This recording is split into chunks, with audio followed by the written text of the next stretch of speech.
Hello दोस्तों, good evening. स्वागत है आपका मेरे फंड गुरुजी चैनल में। बहुत सारे लोग कमेंट्स करके मुझसे ये पूछ रहे थे कि लार्ज कैप को लेकर के आपने वीडियो बना दी लेकिन मल्टी कैप के ऊपर वीडियो आपने नहीं बनाई है। तो उसका मेन रीज़न ये है कि सेबी के जो रीसेंट रूल्स यहाँ पर आए हैं उसके हिसाब से मल्टी कैप के अंदर इस टाइम पे निवेश करना थोड़ा सा यहाँ पर मुझे सही नहीं लग रहा है, क्योंकि मल्टी कैप के अंदर थोड़े से रूल्स को इंप्लीमेंट हो जाने दीजिए, उसके बाद आपको यहाँ पर बहुत सारा चेंजमेंट देखने के लिए मिलेगा। जैसे मेरा फेवरेट प्लान है यहाँ पर जो मल्टी कैप में मैंने कई बार रिकमेंड भी किया है, Parag Parikh long term equity fund, क्योंकि यहाँ पर फॉरेन इन्वेस्टमेंट भी आपको यहाँ पर देखने के लिए मिलता है, जिसकी वजह से रिटर्न जो है वो दूसरे मल्टी कैप से काफ़ी बेहतरीन भी किसी किसी साल आपको देखने के लिए मिला है। तो इस टाइप के फंड के अंदर अभी बहुत सारा जो है चेंजमेंट होने जा रहा है। हो सकता हो जो Parag Parikh long term equity fund एक बढ़िया मल्टी कैप है, उसके बाद कोटक स्टैंडर्ड मल्टी कैप है, बहुत सारे दूसरे भी मल्टी कैप है जिसके अंदर आपको चेंजमेंट देखने के लिए मिले। तो इसी वजह से मैं आपको रोक रहा हूं कि कुछ टाइम रुक जाइए। क्या यहां पर चेंजमेंट होने वाला है वो मैं फटाफट फिर से आपको रिपीट कर देता हूं।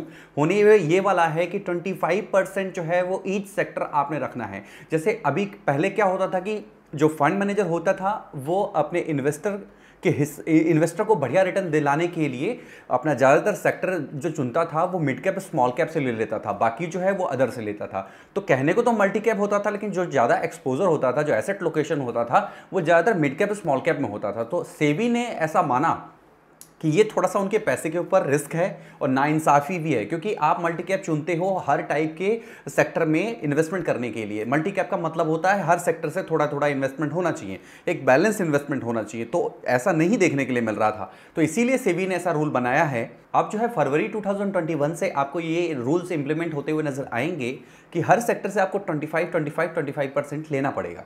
तो उससे क्या होगा, एक प्योर मल्टी कैप वो कहलाएगा वो फंड। अगर आप ऐसा मॉडिफिकेशन नहीं करते हो रूल के हिसाब से तो आपको अपने प्लान का नाम चेंज करना पड़ सकता है। तो इसीलिए मैंने जब Parag Parikh long term equity fund के ऊपर क्या इंपैक्ट इसका पड़ेगा उसके ऊपर एक सेपरेट वीडियो मैंने बनाई थी आपके लिए। उस वीडियो की लिंक आपको नीचे डिस्क्रिप्शन में ऊपर कार्ड में दूंगा, जाकर के प्रॉपरली उसको देखिए, समझिए, तब आपको पता चलेगा कि क्या इंप्लीमेंट होने वाला है। बहुत सारे मल्टी कैप ऐसे हैं जो अपने प्लान को इतना ज़्यादा मॉडिफाई नहीं कर सकते, तो उनको क्या करना पड़ेगा, मल्टी कैप से हटना पड़ेगा। मल्टी कैप से आपको क्या क्या बनना पड़ेगा, आपको कोई इक्विटी फोकस्ड फंड बनना पड़ेगा। इस टाइप के फंड में आपको चेंज होना पड़ेगा। लेकिन क्या आपको इससे नुकसान है या फ़ायदा है, तो मैं बोलूँगा अगर आपका वो प्लान अच्छा रिटर्न दे रहा है तो सिर्फ नाम के लिए मल्टी कैप में जाने से कोई फ़ायदा नहीं है।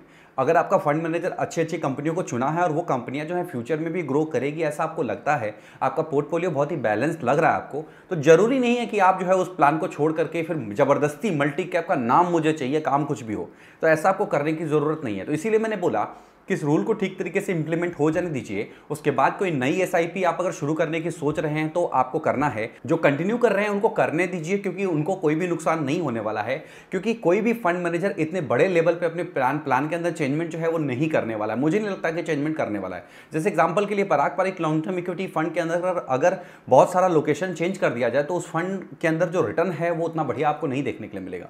तो इसीलिए मैं आपको यही बोलूंगा कि इस टाइम पर मल्टी कैप को स्टार्ट करना थोड़ा सा समझदारी का सौदा नहीं होगा। पूरा चीज़ों को चेंज हो जाने दीजिए, अच्छी तरीके से इंप्लीमेंट हो जाने दीजिए, फिर आपको जो है एक अच्छा सा मल्टी कैप के ऊपर मैं वीडियो बनाकर आपको बताऊंगा कि कौन से इस टाइम पे सबसे बढ़िया मल्टी कैप होने चाहिए। तो वीडियो के लिए वेट करिए, और अभी आपको मैं अपने लैपटॉप पे लेकर चलूंगा और मैं आपको बताऊंगा क्या थे वो रूल्स। मैं आपको यहाँ पर बताऊंगा क्यों सेबी ने ऐसा जो है स्टेप उठाया है कि आपको ये सब चीज़ें जो है वो फेस करनी पड़ रही है। तो एक तरह से देखा जाए तो ये आपके लिए फ़ायदेमंद भी है, क्योंकि जो लोग सेफ रहना चाहते हैं, रिटर्न भी अच्छा चाहते हैं, वो मल्टी कैप के साथ में जाते हैं। लेकिन फंड मैनेजर ये चाहते हैं कि हमारा मल्टी कैप जो है वो दूसरे मल्टी कैप के मुकाबले अच्छा रिटर्न दे। तो अभी आ चुके हैं आप मेरे लैपटॉप के ऊपर। तो यहाँ पर आप देख सकते हैं एक वेबसाइट के ऊपर बहुत ही बेहतरीन और अच्छी डिटेल में शॉर्ट में यहाँ पर चीज़ें मेंशन करी गई है, वो मैं आपको पढ़ करके अच्छे से समझा देता हूँ। To ensure proper nomenclature of mutual fund category and benchmark of mutual fund scheme, market regulator security and exchange board of India, जिसको सेबी बोला जाता है, on September 11, 2020 had issue a circular mandating multi-cap fund to allocate at least 25% of their portfolio in large, mid, small each by Feb 2021। तो इससे ये निकल के सामने आता है कि इस डेट के बाद से जो भी आपके फंड्स होंगे उनके अंदर 25% जो है तीनों सेक्टर से आपको चुनना पड़ेगा। तो बहुत सारा चेंजमेंट हो सकता है, कहने के लिए मतलब ये है। तो आपको थोड़ा सा पेशेंस रखना चाहिए, इस डेट को निकल जाने दीजिए, फिर मैं आपके लिए एक वीडियो लेकर आऊँगा। इसीलिए मैंने आपको बोला कि अभी राइट टाइम नहीं है एक मल्टी कैप के अंदर निवेश करने के लिए। ये मेरी अपनी पर्सनल ओपिनियन है, मेरी अपनी रिसर्च है। अगर आपको इस इन्फॉर्मेशन से हेल्प मिली है तो प्लीज़ एक लाइक करके अपना प्यार सपोर्ट दिखा दीजिए। 500 लाइक का मैंने एम किया है, मुझे पता है फटाफट पूरा कर दोगे। और चैनल को सब्सक्राइब कर लो बेल आइकन के साथ में। और दोस्तों, स्टॉक मार्केट में आप आना चाहते हो तो आपके लिए बहुत इंपॉर्टेंट अपडेट मैंने डिस्क्रिप्शन में छोड़ा हुआ है, एक बार डिस्क्रिप्शन आप जरूर खंगाल लीजिएगा। म्यूचुअल फंड करते करते आप स्टॉक मार्केट भी जानना सीखना चाहते हैं तो डिस्क्रिप्शन को चेक कर लीजिएगा। Thank you for watching. जय हिंद, वंदे मातरम।